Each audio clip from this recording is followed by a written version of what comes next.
Hello student, good evening. जय हिंद, जय भारत। तो आप सभी लोग मस्त हो गए, स्वस्थ हो गए। तो दोस्तों, हमारी हिस्ट्री की क्लास चल रही थी। आप सभी को पता है, इससे पहले मैं बात करूं कौन सा टॉपिक चल रहा था।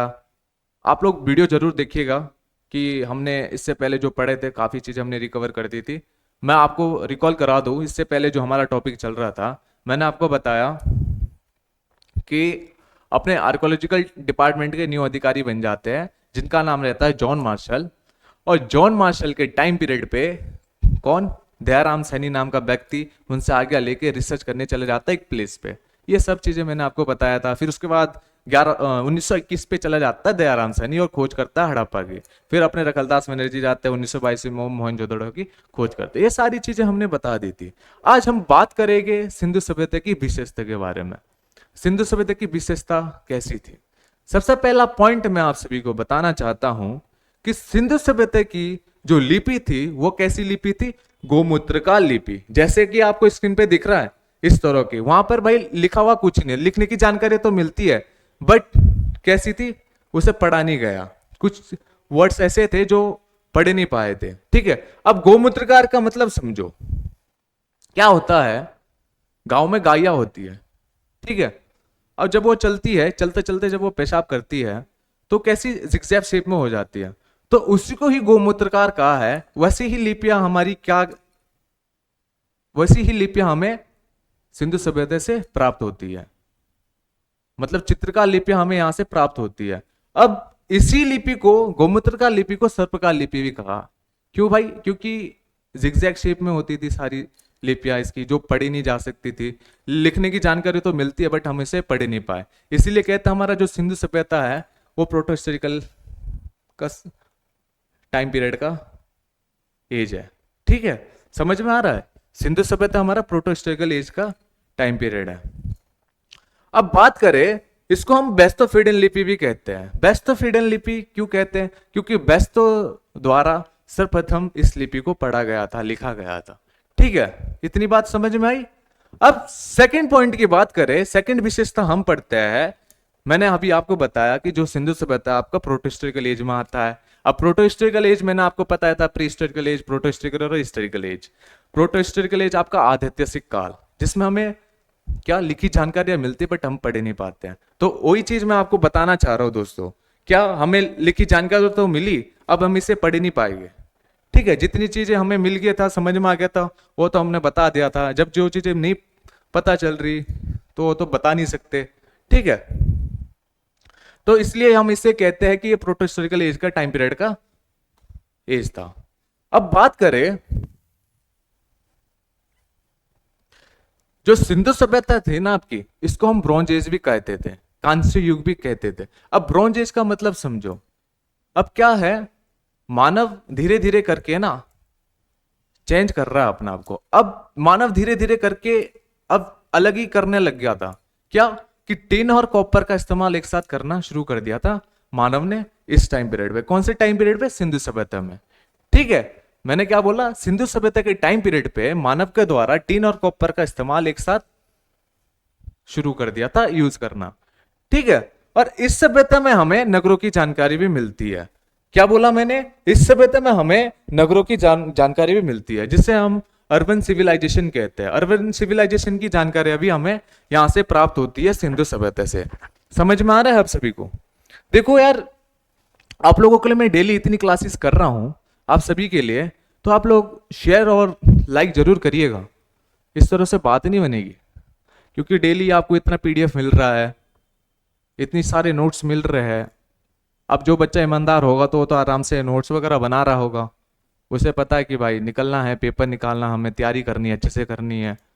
तो आपने रेगुलर डेली क्लासेस देखो। दूसरा, लाइक और कमेंट जरूर करिएगा, ताकि हमें भी खुशी हो कि नहीं यार ठीक है, बढ़िया, बच्चों खुश हो रहे हैं, पढ़ने को मिल रहा है। पर ना अगले टीचर का भी डिमोटिवेशन हो जाता है। समझ रहे हो दोस्तों? चलो बात करते हैं हम सिंधु सभ्यता की सामाजिक स्थिति। अब इस सभ्यता की सामाजिक स्थिति की बात करें दोस्तों, किसकी? सिंधु सभ्यता की। इस सभ्यता की जो स्थिति थी वो कैसी थी? मात्र सत्रात्मक परिवार।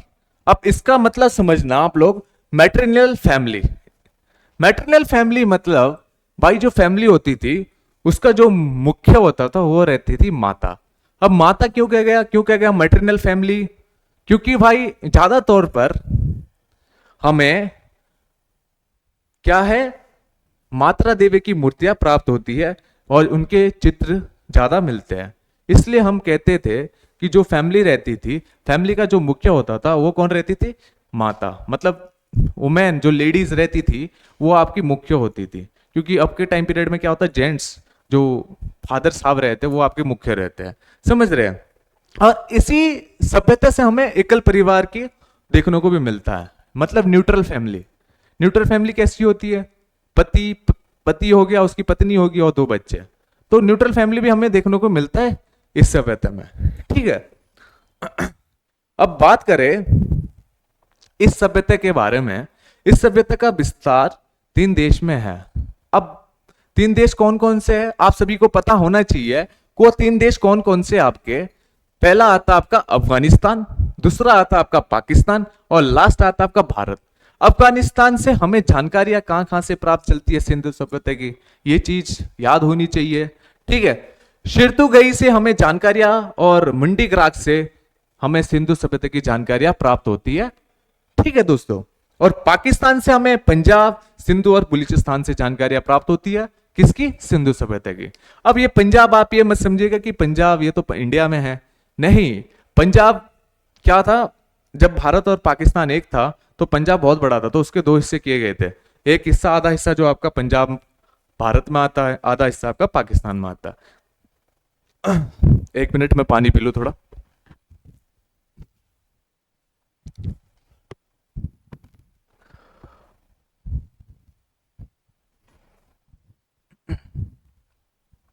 तो हम कहां थे? हम सिंधु सभ्यता का विस्तार की बात कर रहे थे। हमारा जो इसका विस्तार हो 3 देश में है। कौन कौन से? अफगानिस्तान, पाकिस्तान और भारत। पाकिस्तान के बारे में बात करी मैंने, पंजाब, सिंधु और बलूचिस्तान। और भारत के बारे में बात करें, हमारे कौन कौन से देश आते हैं? जम्मू कश्मीर। कौन कौन से स्टेट आते हैं जहां पर हमें सिंधु सभ्यता की जानकारियां प्राप्त होती है? जम्मू कश्मीर, पंजाब, हरियाणा, राजस्थान, महाराष्ट्र, उत्तर प्रदेश और गुजरात। यहां से हमें सिंधु सभ्यता की जानकारी मिलती है, ठीक है दोस्तों। इतनी चीज समझ में आई? क्योंकि अफगानिस्तान के बारे में, पाकिस्तान के बारे में बहुत कम टीचर लोग बताते हैं कि अफगानिस्तान से हमें शेरतुगई और मुंडी ग्राक से भी सिंधु सभ्यता की जानकारियां प्राप्त होती है, ठीक है दोस्तों। अब बात करते हैं सिंधु सभ्यता हमारी कहां कहां तक फैली हुई है। दोस्तों सिंधु सभ्यता हमारी कहां कहां तक फैली हुई है, तो सिंधु सभ्यता की बात करें, सिंधु सभ्यता हमारी बात करें, नॉर्थ की बात करें, चाहे साउथ की बात करें, चाहे ईस्ट की बात करें, इसका फैलावट कहां कहां तक है सिंधु सभ्यता का, ठीक है। नॉर्थ में हमारा एक जम्मू कश्मीर में जगह पड़ती है माणा। माणा में आपकी सिंधु सभ्यता की कुछ साइट मिलती है, ठीक है। और माणा आपके किस नदी किनारे है भैया? मांडा। जिसे मांडा कौन सी नदी किनारे है भैया? चिनाब नदी के किनारे, ठीक है। माणा जो शहर आपका कौन सी नदी किनारे बसा हुआ है? चिनाब नदी के। और साउथ में बात करें, साउथ में आता है धैमाबाद। अब धैमाबाद आपका कहां पड़ता है दोस्तों? धैमाबाद पड़ता है आपका महाराष्ट्र में। इतनी चीज समझ में आई? धैमाबाद आपका पड़ता है महाराष्ट्र में। अब ये कौन सी नदी किनारे बसा हुआ है? दशक, सॉरी प्रवरा नदी किनारे। दशक में तो आपका सुतकांगडोर है, ठीक है। प्रवरा नदी के किनारे हमारा धैमाबाद बसा हुआ है। अब जो प्रवरा नदी है ये आपकी सहायक नदी है गोदावरी की। आपको पता है गोदावरी के नदियों का जब टॉपिक शुरू होगा, ज्योग्राफी शुरू होगा, तो आप सभी को बता दिया जाएगा। अभी तो फिलहाल आप लोग हिस्ट्री कंप्लीट करिएगा। और आप लोग देखो यार, अगर आपको मजा आता है ना पढ़ने में, तो आप लोग जरूर शेयर करते, इसे लाइक करते, सब्सक्राइब करते। आप लोगों के लिए इतने मेहनत कर रहे हैं हम लोग, लाइक और शेयर कमेंट जरूर करिएगा। देखो आप पूरी क्लास देखते हो तो कमेंट जरूर करना आप लोग, ठीक है। और लाइक शेयर जितना हो सके, क्योंकि क्या होता है कि बच्चे कोशिश करते हैं, सर्च करते हैं यूट्यूब में, तो मैंने आपको पूरा नोट्स वगैरह बढ़िया तरीके से आसान सरल भाषा में लिख के दे रहा हूं, ठीक है। मैंने आपको बताया वेस्ट और ईस्ट के बारे में, मैंने आपको बताया नहीं, ठीक है।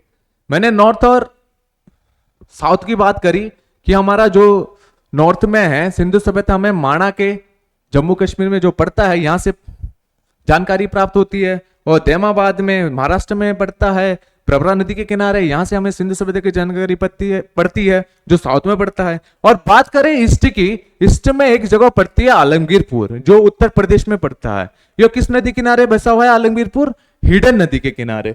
हिडन नदी के किनारे आपका आलमगीरपुर बसा हुआ है। पाकिस्तान में, पंजाब के पाकिस्तान में सुत कांगडोर। वेस्ट में बात करें वो किस नदी के किनारे? दशक नदी के। देखो मैं आपको समझाऊं, सीधी सरल बात दोबारा बताता हूं।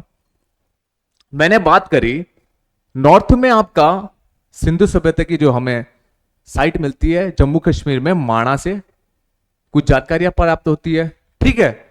और साउथ से अगर आपसे पूछा जाए, दैमाबाद जो आपके महाराष्ट्र में पड़ता है, प्रवरा नदी के किनारे, तो वहां से हमें जानकारियां प्राप्त चलती है।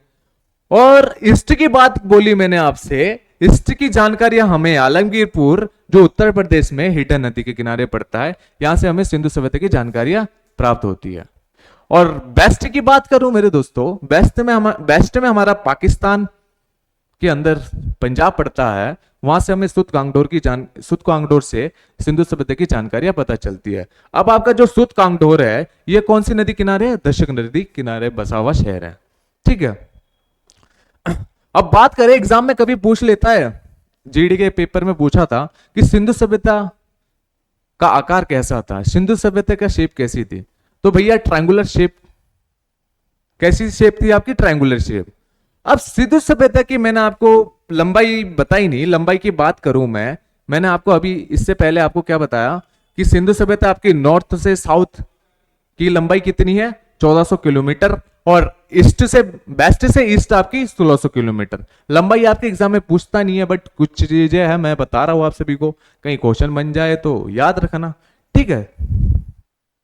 अब इसके आगे हमारा जो टॉपिक है, हम पढ़ने वाले सिंधु सभ्यता से जो हमें स्थल मिले थे। अब जो हमारा प्रमुख स्थल था, जो सबसे पहले हमें प्लेस मिली थी, वो कौन सी थी? हड़प्पा। अब हड़प्पा के बारे में मैंने आपको जानकारी दी थी, जॉन मार्शल के पास जाता है, 1921 में खोज करता है। कौन करता है? दयाराम सैनी। अब दयाराम सैनी द्वारा खोज की गई थी। और जो आपका हड़प्पा है ना, वो आपका कहां पे बसा हुआ है? तो मेरे दोस्तों, माउंट गोमरी एक जगह पड़ती है, जिला है ये, पाकिस्तान में पड़ता है, उस किनारे आपके बसा हुआ एक हड़प्पा शहर है। और कौन सी नदी किनारे है? रावी नदी किनारे बसा हुआ आपका एक हड़प्पा शहर है। और इसका जो नया नाम है सहीवाल, इसका नया नाम है, ठीक है दोस्तों।